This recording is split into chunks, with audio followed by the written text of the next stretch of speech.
Hey everyone, this is Know Your Potential NYP episode 7, and we'll be chatting with today's guest, Hungry Diana, aka the Dumpling Queen, about COVID, entrepreneurship, and making the jump to self-employment. You're listening to Know Your Potential with David and Phil Ngo, your source for motivational insight and discussion of all things relating to business, technology, and life. We banter and interview like-minded individuals, striving to be the best version of themselves, generate value for society, and achieve the life they want to live. Hey everyone, it's Phil Ngo here. Hey everyone, and this is David Ngo. Hope you guys are all doing well. Yeah, and welcome back. Continuing from, our last conversation in episode 5, where we talked about some of the negatives of COVID. We want to take this episode today to focus more on some positive aspects that have come out of the pandemic. Yeah, so from the pandemic, you know what, as much as there's been a lot of, shitty things that's happened to a lot of people, there's also been a lot of good things that's actually come out of it. For one, I feel that I had a lot more chance to spend time with Kathy and the kids. Especially when they were actually locked up because of when it first started, they were pretty much stuck at home for schooling. And honestly, I've never had the girls with us for, I think it was a solid 6-7 months straight where they did not have one weekend away from us. And that was pretty intense for us. But at the same time, what was cool is that we got to learn so much about them that normally we would not have known about them or learned from them when they're at school. So again, I felt like super nice that we got to learn all these different things that normally we wouldn't be able to on a regular day basis, pretty much. Right. I'm pretty sure for the people who have kids, it's just amazing to actually find the time to spend time and actually grow with your kids, which I find is usually a huge problem pre-COVID with timing and everybody having to go to work and such. It was definitely a very unique situation, with the whole pandemic. And again, I don't ever think or know of in the future if we'll ever have the kids, a full 6-7 months solid without them leaving our side for a single day again, ever in our life, right? So this is kind of very once in a lifetime thing, I would like to think or hope at least. Yeah, for sure. I mean, it's probably awesome that you get to, do outdoor activities, I'm sure, with them, and also without having crowds of people around, right? Yeah, for sure. So, I mean, that's the thing with the pandemic, we had to keep ourselves busy, keep ourselves entertained. We went out a lot more. We went to parks kind of as much as possible without, trying to touch too many of the, I guess, dirty stuff, if you want to call it. We got to spend a lot more time just going out, even for winter. We did a lot of tubing, a lot of sledding, building a snowman. Again, just a lot more outdoor activities in general. Hiking was actually one of the big things we did in summer, a lot of hiking. And it's cool to see that the girls are able to do that. So again, all of us are kind of, trying new things that we normally would not have been able to try, and realizing that we actually really enjoy all these different things. So again, without the pandemic, I don't think I would have done half the things that I did this summer. Oh, for sure. I'd love to sell people on the fact that because I'm living out west in Western Canada, we have access to all these natural landscapes, mountains, all this amazing hiking and outdoor stuff that we can do. But now also without the international tourists, which you can never probably have again after this pandemic. It's always full of international tourists, but now we can enjoy, the gems of our country without having to be mixed in with all these other people. And the thing is, you have a beautiful view there, so beautiful that we were supposed to have a family reunion this year, where I think we're supposed to be about 15 of us all getting together. We rented a cottage. We were going to stay there together and enjoy the whole summer. And then when the pandemic hit, it sucked. We all had to cancel the flight. I think we're all pretty sad and upset about it. But, what could we do? It's the pandemic. So we had to accept it and cancel all of our flights. And we all have a lot of WestJet dollar tickets, I think it is, right? Yeah.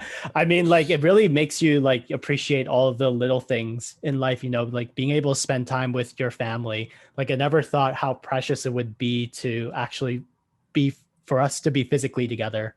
And how difficult it is to even do that now. So I don't even want to take that for granted anymore. Oh, absolutely. I mean, even for us, we usually have a Sunday fun days in our household. So we have a lot of our brothers, sisters, family, friend. They would come over. We'd have dinner together. We'd play board games. So we definitely haven't been doing any of that for the past, a year now. So again, small things like that where before we'd be, oh no, it's a chore almost having to do a Sunday fun day with all the friends and family all the time. now has become one of those things, man, I really miss having friends over, just being able to chit chat and talk and play board games. Yeah, for sure. I mean, like both you and I are very sociable people, and I'm sure there's a huge spike in people creating their own podcast because people want to be able to talk to people outside their household. And I mean, when you go outside now, even saying hi and being friendly to other people is it's a task where it's almost like I don't know if I should feel bad by trying to start or initiate conversation with some stranger anymore. But we love talking to people. No, you're totally right. And you know what it is? Now I feel like I'm half socially awkward when I try to make conversation with people. Again, not knowing if, do you want me to talk to you? Am I allowed to talk to you? Are you nervous that I have COVID? Do you have COVID? So there's so many questions now that we all have compared to what it was before. Back then, you would just say hi to everybody, shake anybody's hand, meeting up with friends, give them all hugs. And in Montreal, we're in Montreal. So when we say hi to each other, we do the little kiss to the side of the cheek. That's out the window. No one's doing that ever again. I don't think for a while. I don't know. I really don't think anyone's going to be doing that. So again, that kind of sucks. And we're still learning how to adapt to this whole new way of, socializing with people.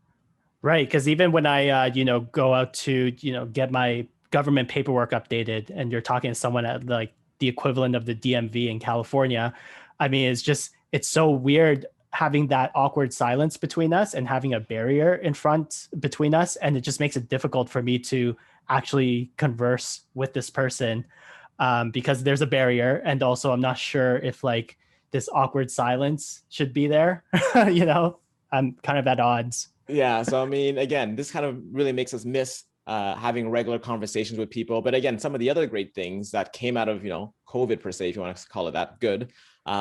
We've all been taking care of our health a little bit more, I feel, than we have prior to COVID, right? So now that we're not able to go partying or, in my opinion, for me at least, I'm drinking less, I'm eating out less, so all those little small things kind of make me just be healthier at home now. I've been going outdoors more, again, doing a lot more running, training more, following a routine, going to bed early every night, just because there's jack all to do at nighttime nowadays.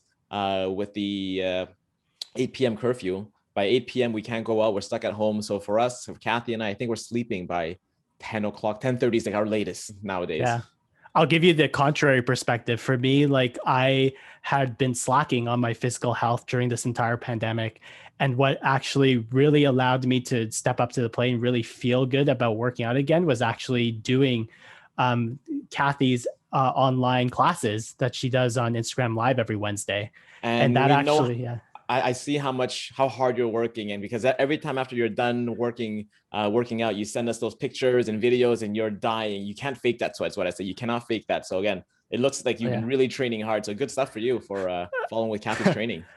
Oh yeah, Dave, like I can't even, like I'm actually preventing myself from coughing, not because I have COVID or anything, but actually because my abs hurt. Like that's, my abs have not been worked out to this degree for a while now. So, if you need that little push, it's always nice to do a workout with other people. So on Wednesdays at 6 p.m. Eastern time, like Kill It with Kat on Instagram, Kill It with Kat. She'll be doing Instagram lives where you can just follow along with her workouts, or you can even do it afterwards. Like she'll put them up. So, and what's cool with this is that she actually literally just started doing this, I think about 3 weeks ago. Again, so pretty much doing something that she normally would have never done, just because she's normally you may not believe it, but she's normally a shy person, and going on camera for her was, the last thing she would ever think she'd want to do. But after doing that first Instagram live, she loved the energy. She loved being able to help all the people work out also, and getting all the messages and all the thank yous after. So again, so amazing in that sense.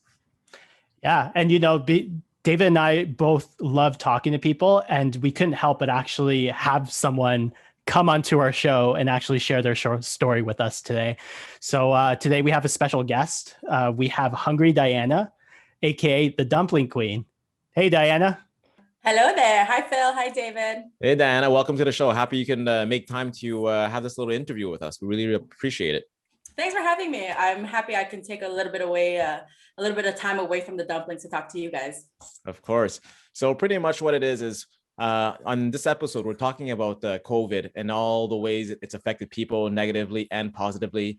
There's a lot of negative stories out there already about COVID and how it's been hurting people, hurting businesses.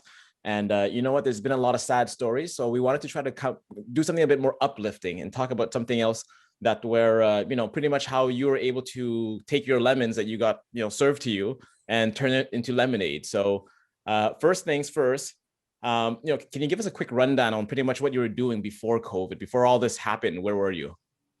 So before COVID, actually, I was working 9 to 5 at Via Rail. So I was doing customer service, really just desk work, really the typical desk work. And what's crazy was that before COVID, I even said, this is the company that I'm retiring with. I have my pension planned out. And if COVID didn't happen, I was planning to have kids in 2 years because everything was already set. So it was really like by the book, 9 to 5, definitely never thinking that I would have my own business during COVID. So you were pretty happy with your job before already before you never thought about leaving or wanting to starting your own business at all or anything? That was not in your plans at all? No, I was very comfortable where I was at Via Rail. I was getting paid, not doing as much like of anything. I was unionized. So really, I was just taking calls, making reservations, getting paid $32 an hour. So I don't see why I would need to leave until I was forced to because of COVID. Right. So basically you were laid off, unfortunately, due to the pandemic, and they cut, I'm guessing, you and some of your coworkers as well. Yeah. So the thing about it with Via Rail, it's a crown corporation. So everything in the company, it goes by seniority. And because I've only been in the company for about 3 years, I was actually one of the first ones to be laid off. I was temporarily laid off in March when everything started, and then permanently laid off in July for an undetermined amount of time. It must have been pretty heart-wrenching or gut-wrenching to get laid off like that and kind of not know where to go next or what to do. Were you looking for a job? Did you have an idea what you wanted to do? So the thing about it was when I was first laid off in March, Via Rail was still paying me. So I wasn't on EI yet. So I was just kind of like, no, this is great. I'm just chilling at home getting paid. But then not the worst thing. Not the worst thing. But I was definitely not looking, because the thing about it with Via Rail is that they said that they were going to call me back when all of this is over. But then slowly I realized that this won't be over for a while. And then that's when I guess I started just doing things that I enjoyed. And that's what led to Hungry Diana and cooking a lot more than what I did before. Because before, when I was working 9 to 5, my excuse was always, I never have time. And because of COVID, we're staying home all day. What's my excuse now? So that's the thing with COVID, it was kind of like the perfect storm for a lot of people to kind of slow down their life and their day to day, right? So pretty much allow them to think of other things they wanted to do or things that they've always wanted to do. When they said, if I had more time, I would do such and such. So you actually did that pretty much. You pretty much said you wanted to cook more. Was that what it was? Exactly. So I wanted to cook a lot more and just kind of be making up recipes, trying out family recipes, really just doing something with food, because I knew from the bottom of my heart a long time ago that I should have always been in the food industry, either on Food Network or have my own show, or in this point right now, it's Instagram. I want to be an Instagram food influencer. So just that's amazing. Give it a bit of context to the audience right now. Diana is actually my sister. So pretty much, Diana, with all of the different foods that mom cooked and you've eaten in your whole life, how did you come up with dumplings being your thing? So the thing about it is I've always loved food, but I can't give the credit for the dumplings to my parents. Unfortunately, it's actually mom better not be listening to this episode. She's gonna hurt. But she makes amazing other food that inspired me to know what tastes good or like understand what things go together. And the person that actually gave me the idea was one of my favorite YouTube stars. Her name is Seongyong Longgis. She actually does a lot of Asian food. Her series is called Asian at Home. And one of her episodes is the fluffy dumplings. And I remember making it for Keung, my husband, and he fell in love with it. He absolutely fell in love with it. And then that's why I'm like, oh, you know what? I have all this time, might as well do an Instagram live. So in May, I thought of this idea because I'm like, who doesn't like dumplings? Like, name me one person who doesn't like dumplings. They're just pockets of goodness. And I remember on the Instagram live, David was there, and David, Sarah, all my day ones were there. And they were just kind of like, oh my God, when are you going to sell these? And from then I knew I had to sell it. So from there, just one thing led to another. And then it just kind of blew up with, especially in this day and age with social media, David reposting or posting about my dumplings, and then people keep asking, and then you refer back to me, and then everybody just wanted my dumplings at one point. So your whole business pretty much was like a stroke of luck, how it all came to start. You didn't have it planned. It was never in your intentions to start a dumpling company or anything, really, right? Absolutely. No, I never thought that I would be selling dumplings. I really just thought it was just going to be for fun and talking about food. But then it was a business opportunity that I couldn't pass on. And it was also one way for me to share my love for food with other people. They wanted to taste a bit of my cooking, and that's exactly what they got. Right. So one of the things that I guess when people get into businesses that they are really passionate about, does it really feel like work at that point? Like would you go back to Via Rail if they asked you? So the funny thing is that just, I think 3 days ago, I posted about how like going to work has finally not felt like work. I went to work and I was having so much fun. I was just doing whatever I wanted to do, doing what I needed to do, making money here and there. But I think at the end of the day, this point right now, I would not go back to Via Rail. And the reason I had made this decision was because in March, they laid me off. And then 3 weeks in between, they actually called me back. They forced me to come back to work. And then I remember being there for 3 weeks and hating every minute I was there. I was forced to go to work. I had to answer to somebody else. And I was like, time was taken away from what I wanted to do in my business and something that mattered to me. Just being at V-Rail was not where I wanted to be anymore. And that's exactly when I realized I have to do this full time. And that was what made me take the leap to start Hungry Diana Forever and make it my life and passion. So pretty much COVID kind of opened your eyes up and allowed you to do something else, which again, you've never ever really thought of trying to pursue in your life. So you were forced into doing this pretty much in a way, in a positive way. So absolutely. Like, obviously, at the end of the day, I didn't have a choice. I had to find something else. But what made me continue doing this was my support system. Just everybody being so supportive and coming back every week, wanting my dumplings were what made me realize that, hey, this is my calling. This is where I belong. Like, it gave me meaning and purpose in life. And that's exactly what everybody should look for in their life. For sure. And obviously being an entrepreneur, it's never really a straight kind of road. You're always trying to figure out your way around different problems and stuff, especially at the very beginning. And knowing that you didn't have any necessarily entrepreneurial experience before this, what kind of hurdles did you run into when you were starting this business? So definitely at the beginning, I feel like my biggest difficulty, like starting any business, is fear of the unknown. You don't know if people are even gonna like your product. You don't know when the next paycheck is. So fear of financial, I feel like, is a big reason why people wouldn't take the leap. Is what their passion going to keep their life, like pay the life that they are currently living? Like, is it enough? And of course, fear of failure. You never want to fail, because what next? What happens? And then you're in a kind of a rut. So I feel like for me, that was my biggest obstacle. But once I've passed that fear of everything and just kind of like got into it and let it go, I realized that a lot of the fears or hurdles was all self-made. I did that to myself. And now that like the real problems are coming in, it's really like it's the laws and logistics that I feel like isn't fun when owning a business in Quebec, especially because today we actually filled out our paper to get incorporated. Nice, congratulations. So you're gonna be like a real business now. Yeah, so now it's like official, and I'm like really excited.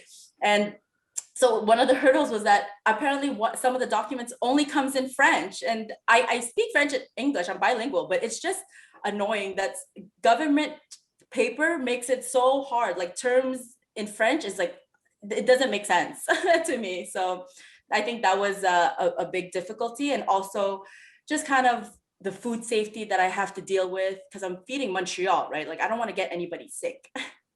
No, so far nobody has gotten sick, right? Yeah. So nobody's gotten sick so far. So just we're good. throwing out there, nobody has gotten sick yet, guys. So we're still good. So definitely these are a few of the hurdles that I dealt with when starting my first business.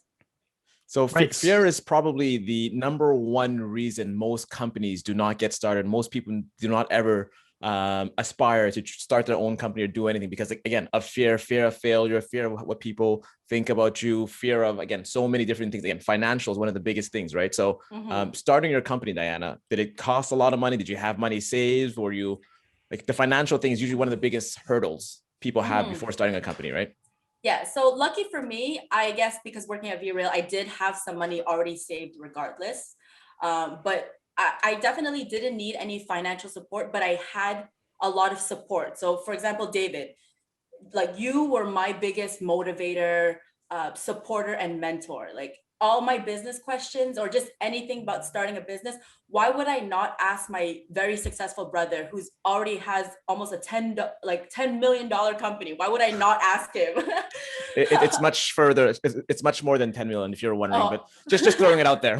Just basically use your resources, the people that you have around you, and try to, you know, like help each other out. Like, I guess that's part of the entrepreneurial spirit, is like we want other entrepreneurs to succeed. So that's why that's exactly why we have these kind of networking sessions and being able to just, you know, support each other, because at the end of the day, it's about the network effect, right? And the good thing about it is that I think 95% of my business comes from Instagram.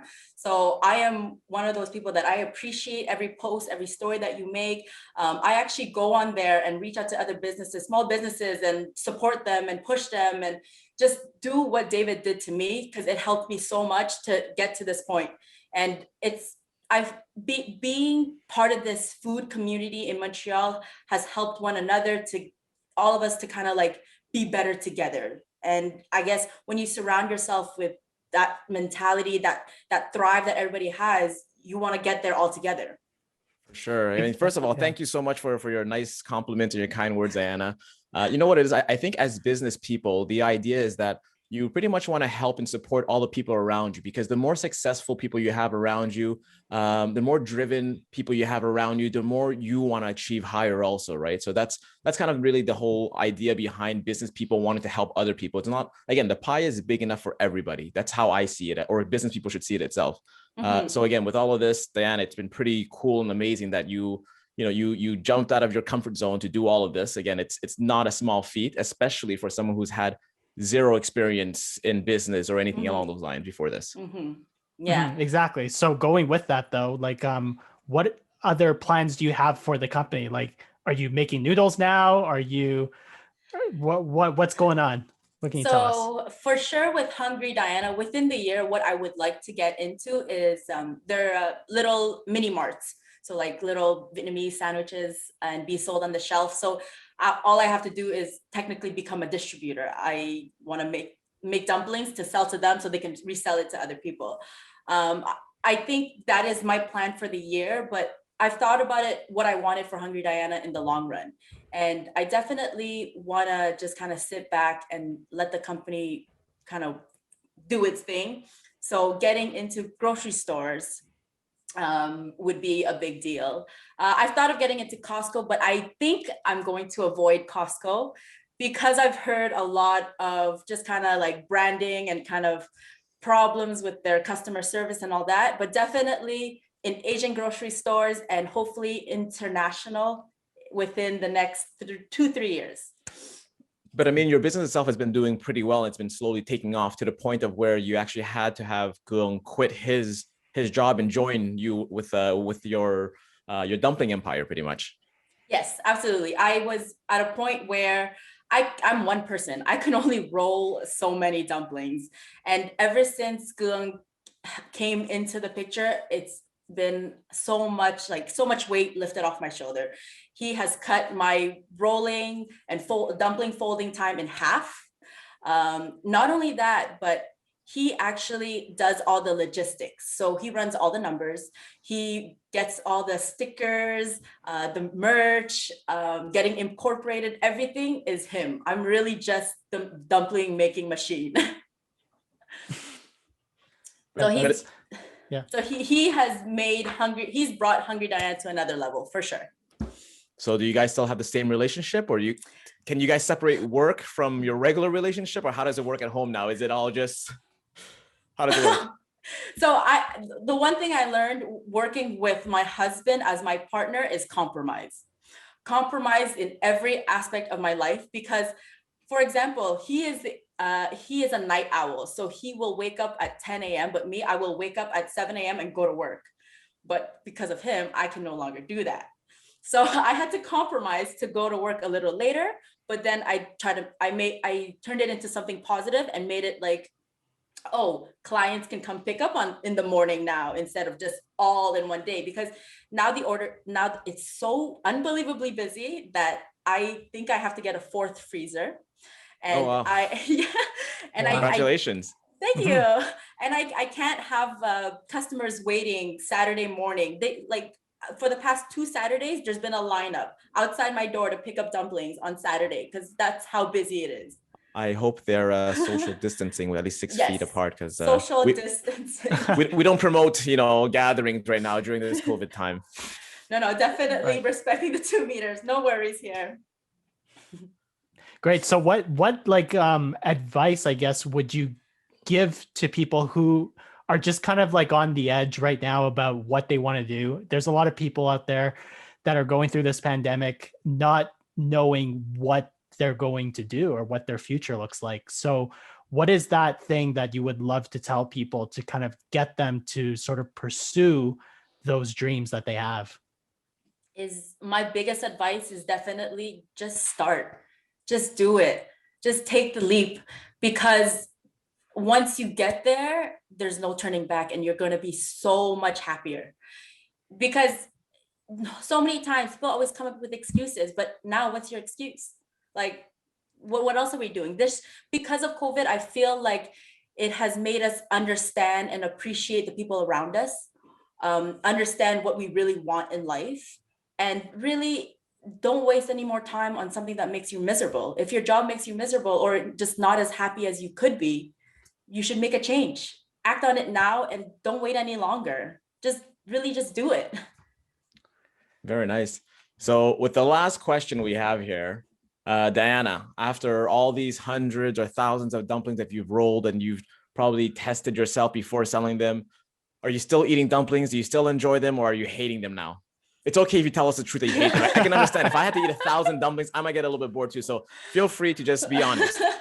So the truth is, I still eat dumplings every day. No way. Trust me. You think about it, so I have to test. Because you enjoy it or because you're testing it? That's a big difference there. Yes, You're right. So yes, I test it every day, but every chance that I get to have a fresh, hot, crunchy, fluffy dumpling, I will take it right away. That's how much I love dumplings. You're selling me on dumplings. I feel like going to heat up some of your dumplings right now. Yeah, and it's just crazy. I guess if you have a good product, you just always want it, and it's crazy because I understand what you mean. If you're surrounded by something so much, you just get sick of it. But for me, I feel like it's the opposite. I feel like I eat more dumplings than I ever did before. Right. So a follow-up question with that then, are you actively experimenting with different types of flavors and stuff like that? Like, what can you tell us for the future purchasers of your product? So I've definitely I'm really lucky to be working out of this restaurant called Baba Thai, working with Sean Daskell. He actually has helped me turn my home product into a commercial product. And he actually has access to a lot of higher end products. So he has access to Wagyu, to lobster, to caviar. And so I am Wait a second. You have Wagyu dumpling? I'm working on it. I never heard about this. So I've definitely tested out a few luxury dumplings that I am really excited to release when I do. So that's one thing that I'm definitely doing. And besides dumplings, I am working on a to make all our lives a little easier, because I'm pretty lazy, so I like a quick meal. So I'm working on a pace that will have dinner ready in under 30 minutes. So like a Nice. noodle soup. I can't wait to try this with the Wagyu dumpling. You can be my first tester too. Amazing. Looking forward We'd love to it. to. Yeah. Uh, Before we send it off, Diana, how do people reach you? If people are like living in Montreal, want some dumplings, how do they get in touch? So you can reach me on Instagram and Facebook at Hungry Diana. So it's Hungry Diana, Diana. And you can just send me a DM there and I will respond to you as quickly as possible. But I usually take orders now on Monday at 11 a.m. so when you say DM, like a DM for orders, not for like other stuff, right? Well, I have a private account for that one. That's a private account. That's the food porn account. I want the Wagyu. So you can DM me there at Hungry Diana. All right, Diana. So again, thank you so very much for coming onto the show and taking some time away out of your busy day, to have this little interview. Again, congratulations on your success so far, and getting out of your comfort zone and taking that leap of faith. And on top of that, bringing your husband on with you on this journey as well. So again, I think it's all really cool and amazing because we hear so many sad stories that's going on right now with the pandemic, and it's a very unfortunate, situations going on out there, but it's always nice to hear some inspiring stories here also, just to let everyone know that, there is light at the end of the tunnel. And again, when you get lemons, you really can make lemonade out of it. And Diana, you're a perfect example of that. So again, congratulations on your success. Couldn't be more proud of you and how far you've come. I'm sure mom is super proud of you as well. So again, if there's anything else you want to share with the audience, feel free to, but again, right now, I think, you are doing an amazing job. Thank you so much. Thank you so much for having me. And I really do hope that this little story of mine inspires somebody to really take the leap, because it has changed my life for the better. And I really just want everyone to be happy. Amazing. Great. Diana, so happy you are a businesswoman now. And I can't wait to hopefully interview next year. And you're going to tell us how much you have grown since. I can't wait. So We'll talk again next year. Definitely. See you on Dragon's Den? Yes, definitely. we gotta get it scaling. We gotta get the business to a scale where like we can get some robots or something in there to help you. Absolutely. It's actually in the works.